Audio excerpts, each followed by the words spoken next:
a igreja do Senhor está cada vez mais linda, mais bela. Aí você vai falar: ô pastor, mas a pintura não mudou. Mas eu não estou falando da pintura, eu estou falando do povo de Deus.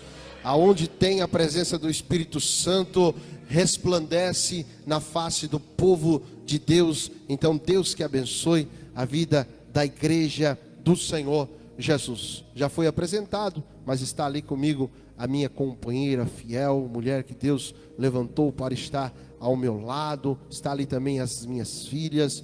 Eu louvo a Deus pela vida da família que Deus me concebeu. Eu quero pedir aos irmãos, para não tomarmos mais tempo, abrir as vossas Bíblias Sagradas em 1 Pedro.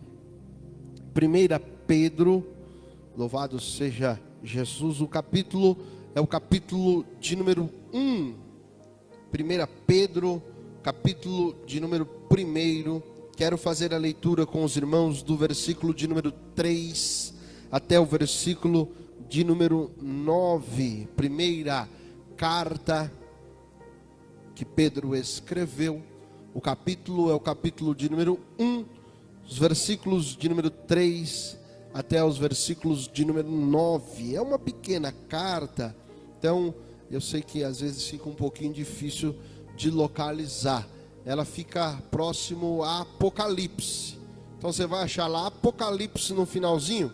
Vem voltando, você vai achar Judas, 3 João, 2 João, 1 João. Aí você vai achar 2 Pedro e 1 Pedro. Então 1 Pedro, capítulo 1, do 3 ao 9, diz assim a Bíblia: Bendito seja o Deus e Pai de nosso Senhor Jesus Cristo, que segundo a sua grande misericórdia nos regenerou para uma viva esperança, mediante a ressurreição de Jesus Cristo dentre os mortos, para uma herança que não pode ser destruída, que não fica manchada, que não murcha, e que está reservada nos céus para vocês, que são guardados pelo poder de Deus, mediante a fé,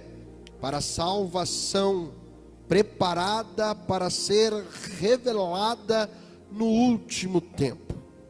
Nisso vocês exultam, embora no presente, por breve tempo, se necessário, sejam contristados por várias provações, para que, uma vez confirmado o valor da fé que vocês têm, muito mais preciosa do que o ouro perecível, mesmo apurado pelo fogo, resulte em louvor, glória e honra na revelação de Jesus Cristo.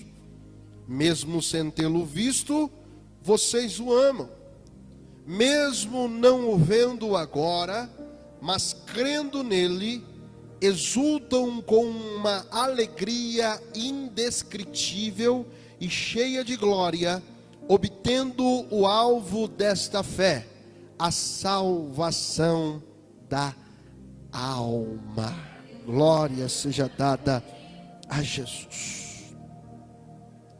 Resistindo no presente, para alcançar uma herança celestial. É sobre isso que eu quero meditar com os irmãos.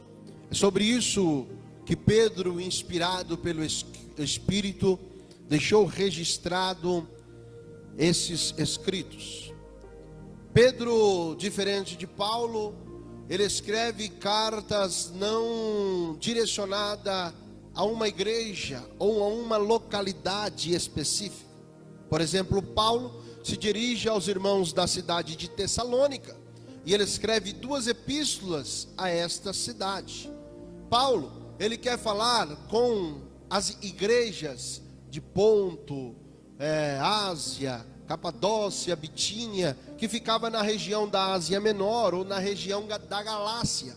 Então ele escreve uma carta que circula sobre aquelas igrejas.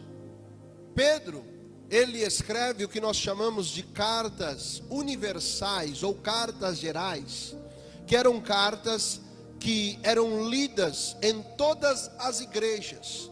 Então as igrejas liam esta carta, haviam outras ou pessoas que copistas, e então levava a outras igrejas, e os ensinos de Pedro chegava a todas as igrejas de Cristo Jesus. Então Pedro, ele não escreve para apenas um povo, mas ele escreve com o propósito de alcançar toda a igreja. Em suma, Pedro escreve essa carta também para as igrejas da Ásia Menor, mas de lá expande-se esta carta. Pedro inicia a sua carta mostrando que o cristão, ele deve resistir mediante as dificuldades que se apresentam no caminho dele. Nós somos chamados deste mundo, somos tirados das trevas, somos transportados, diz Pedro no capítulo 2, do reino das trevas para o reino da maravilhosa luz de Cristo. Porém, o período transitório, ou o que Pedro também vai dizer na sua carta, o período da peregrinação, o período que somos forasteiros, o período que estamos de passagem aqui, não é um período regido somente por mamão com açúcar. É um período onde nós atravessamos inúmeras dificuldades.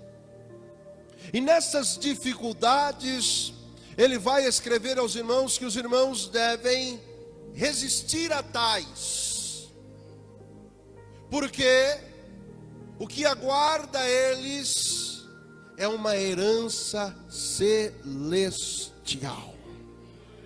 A promessa para eles não é uma promessa delegada a algo que tem um prazo de validade, não é uma promessa que é perecível, mas é uma promessa eterna nos céus.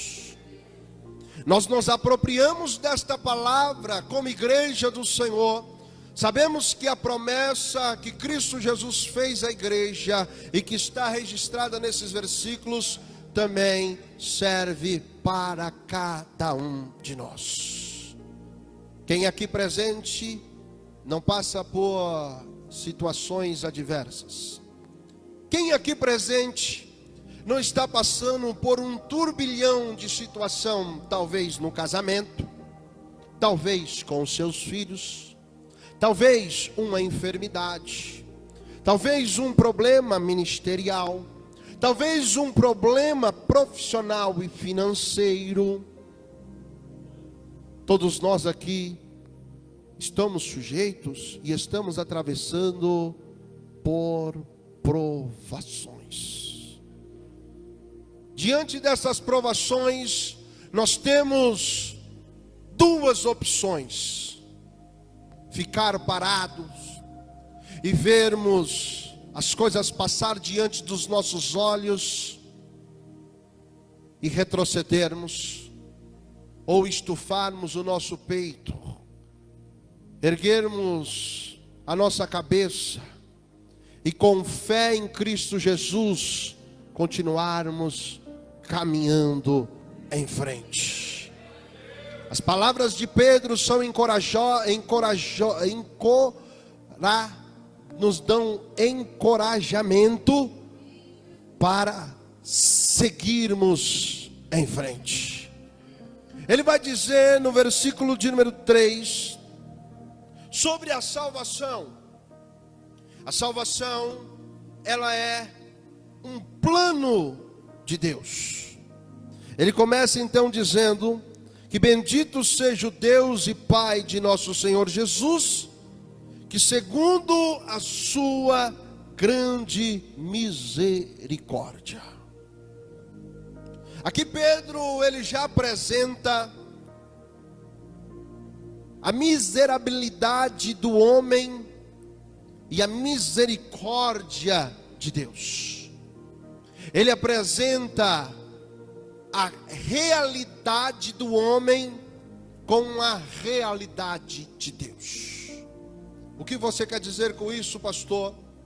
Eu quero dizer que quando Adão e Eva cederam no jardim do Éden e comeram o fruto proibido, ali o pecado é introduzido no mundo. A partir daquele momento, há um rompimento no relacionamento do homem com Deus. Não porque Deus quer, mas por causa que o homem se tornou miserável espiritualmente. Diariamente Deus procurava Adão e Eva no jardim para se relacionar com eles, para conversar com eles, para ter proximidade a eles, para contar os seus planos a eles. Mas quando ele cede à tentação, Deus procura eles, mas eles se escondem de Deus. A partir daí, todos aqueles que nascem, eles já são gerados em pecado. O pecado, ele está atrelado no seu DNA. O pecado é intrínseco na sua alma. Vai dizer Davi no Salmo 51, que em pecado ele foi concebido. Em pecado a mãe dele o gerou. Em que sentido? A mãe dele fornicou, a mãe dele adulterou? Não. É porque desde o momento em que há a união do que sai do homem com o óvulo da mulher, gera uma célula chamada zigoto, que cola no útero da mulher. Dali a alguns dias vai se gerando um embrião. Posterior a algumas semanas gera um feto. E depois vai tendo forma de uma criança.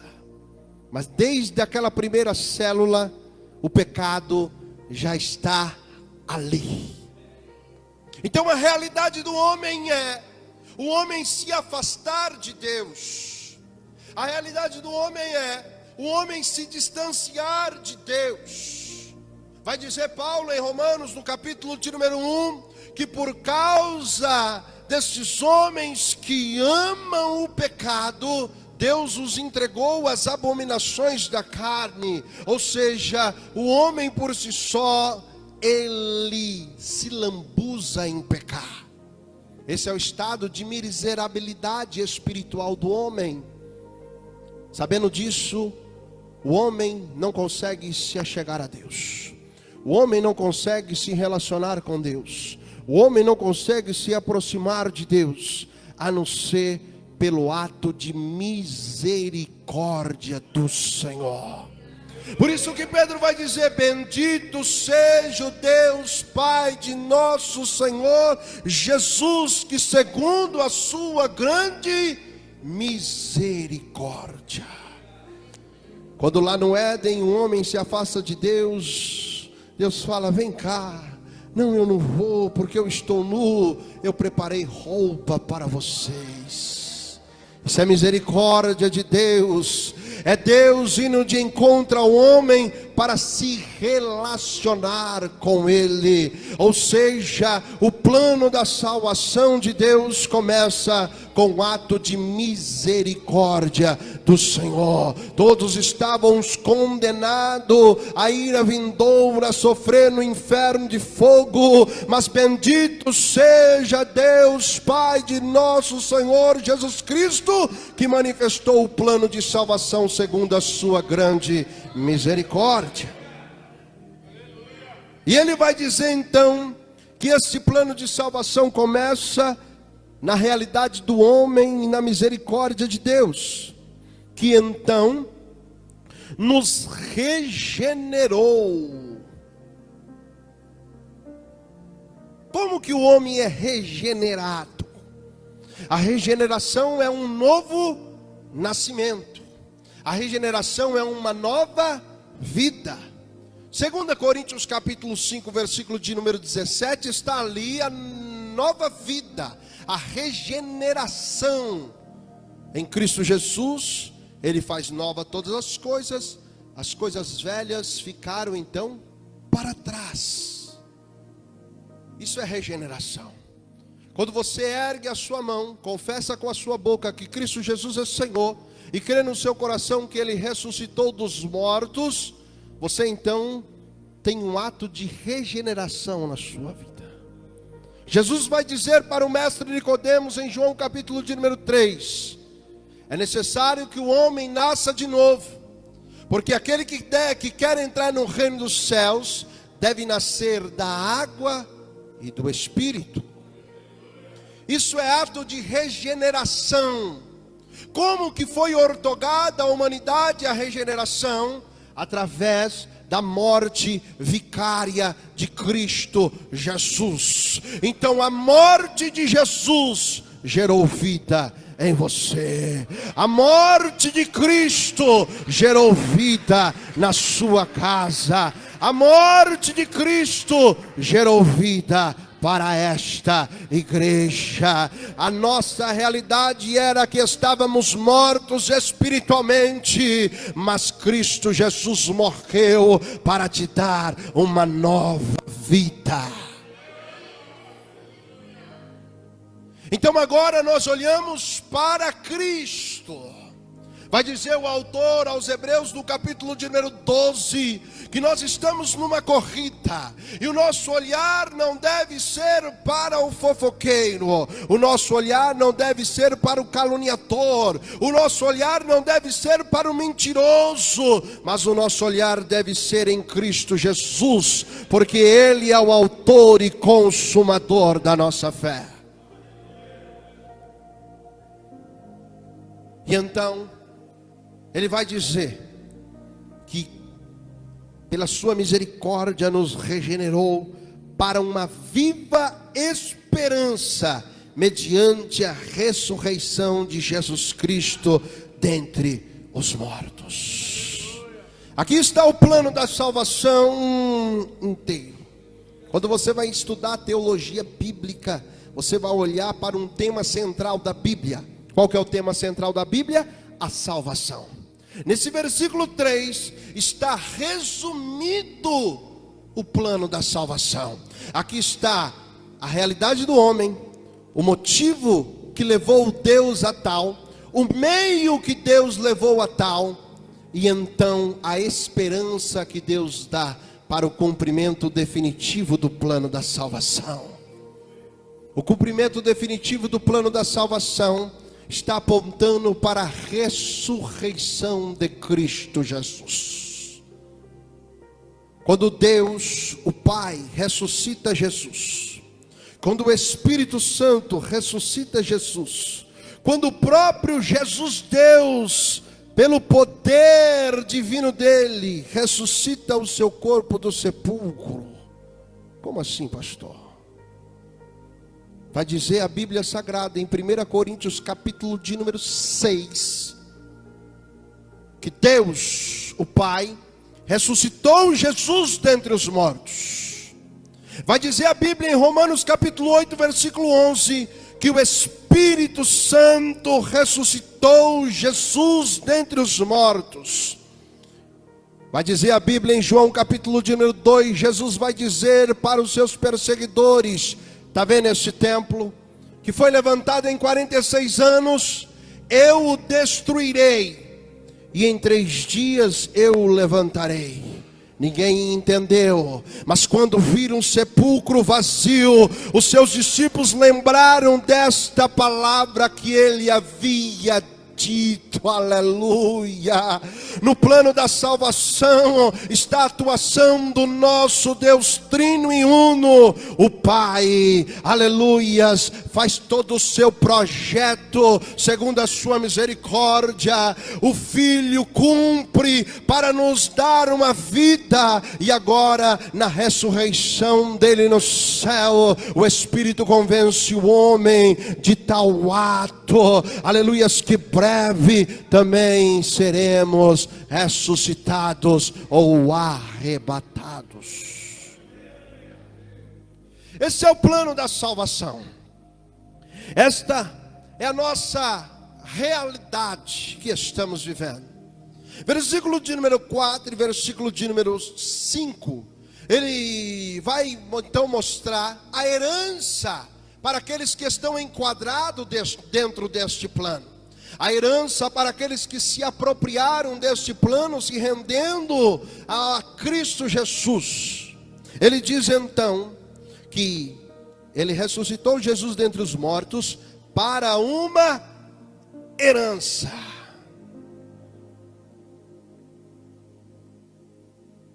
A herança é uma situação ruim e ao mesmo tempo uma situação cômoda para alguns. Ruim porque você recebe uma herança quando algum ente querido seu entra em óbito. Por lei, nós recebemos herança quando os nossos pais entram em óbito.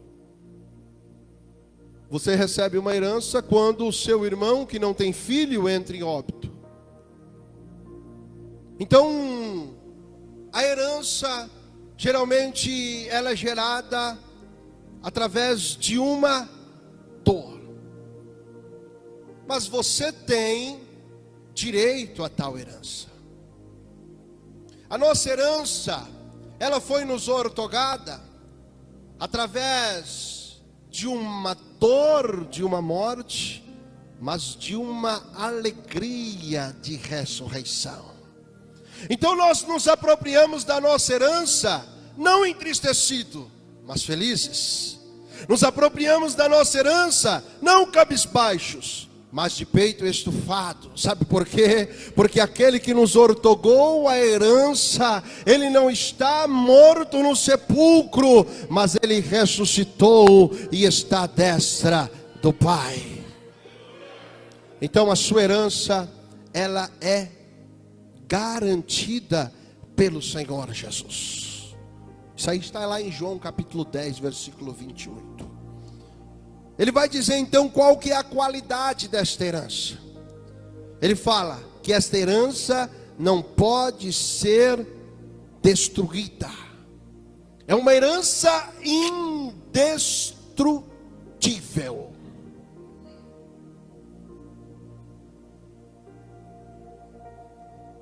Nós vivemos numa época em que tudo é passageiro, mas a nossa herança permanece.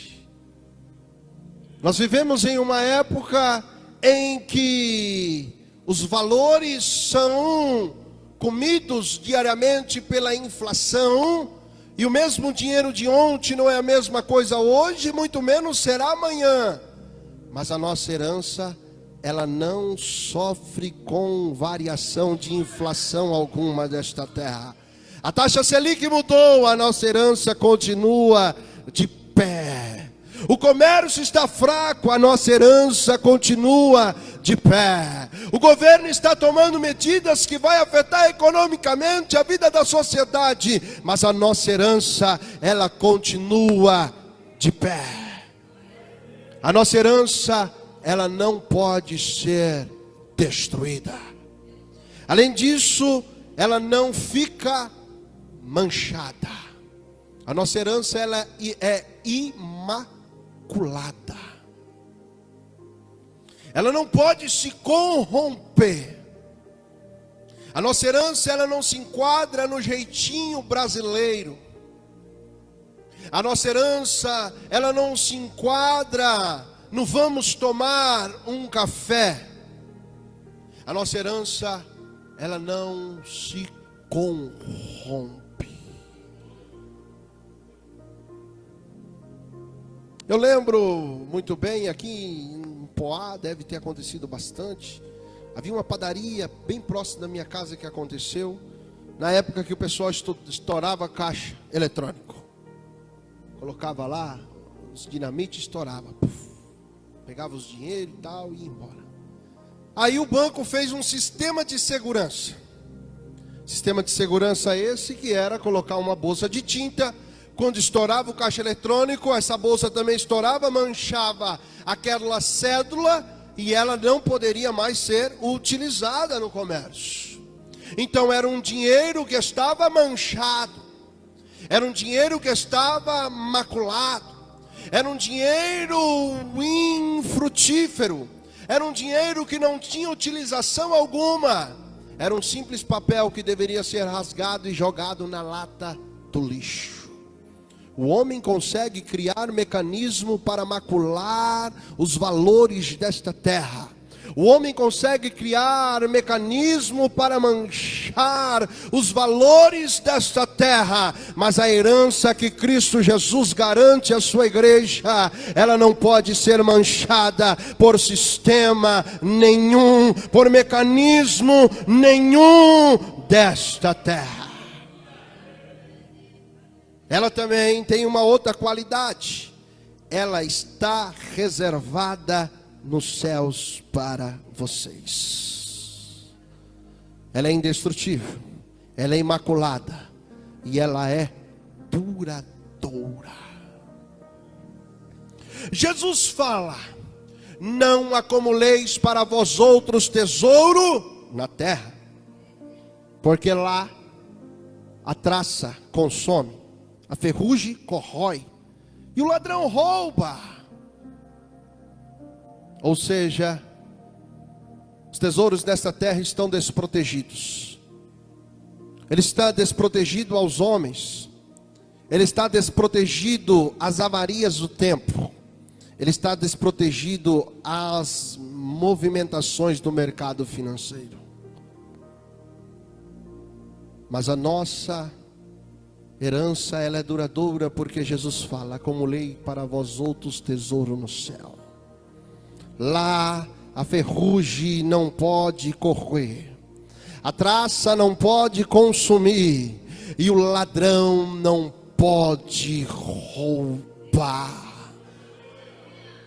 A herança que ele proporciona à sua igreja é uma herança estável e duradoura. Se tiver um economista aqui, ele vai dar glória a Deus, ele vai sorrir, porque isso é o sonho de todo homem que movimenta quantidades de valores desta terra.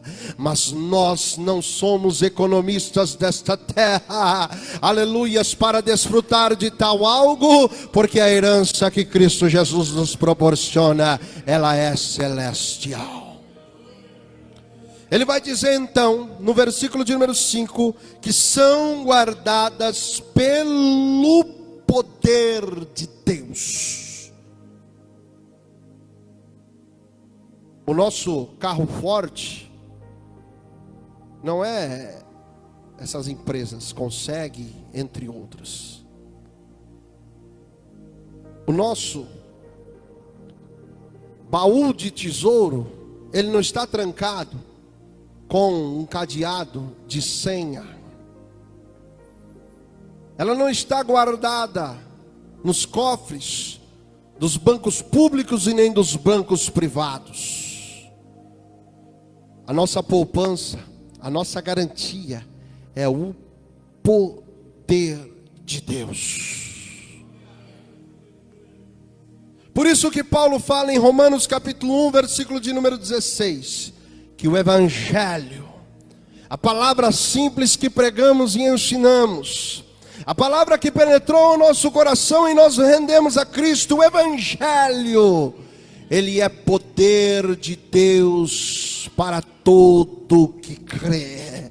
Aqui diante deste evangelho, nós temos a garantia que a nossa herança está guardada nos céus. E então, para adiantarmos e eu não entrar nos mais pormenores para encerrar, ele vai dizer no versículo de número 6, que diante do plano da salvação, diante da certeza da herança, Agora ele vem para a sua realidade. Ele diz: nisso vocês exultam, embora no presente, por breve tempo, se necessário, sejam contristados por várias provações. Do ato de você aceitar Cristo e de se apropriar da sua herança, você vai passar por um breve tempo de provação. Está vendo aí? Pedro apresenta a bênção, mas Pedro também apresenta a realidade. Aqui não tem pregação coach não, pastor.